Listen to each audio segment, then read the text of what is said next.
مودی کو 6 سال میں کتنے غیر ملکی تحفے ملے؟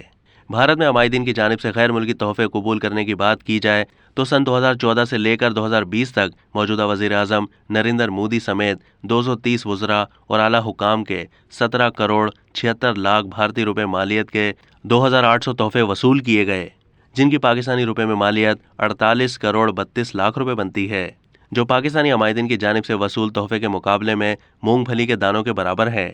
زیادہ عرصہ نہیں گزرا، دبئی کے ایک تاجر نے دعویٰ کیا ہے کہ عمران خان نے اپنے دورے وزارت عظمیٰ میں اپنے قریبی معاونین کے ذریعے سعودی ولی عہد شہزادہ محمد بن سلمان کی طرف سے تحفے میں ملنے والی کلائی کی گھڑی، طلائی قلم، انگوٹھی اور قیمتی کف لنکس تحفے میں وصول کیں، جن کی مالیت 2 ارب روپے تھی، 20 لاکھ ڈالرز میں فروخت کر دیے گئے تھے۔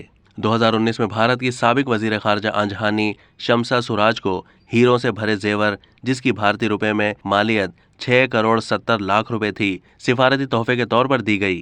وزارت عظمیٰ سنبھالنے کے بعد سے بھارتی وزیر اعظم نریندر مودی کو 650 سفارتی تحفے ملے۔ بھارت میں اگر کسی تحفے کی قیمت 5000 روپے سے زیادہ ہو تو اس پر ادائیگی کرنا پڑتی ہے۔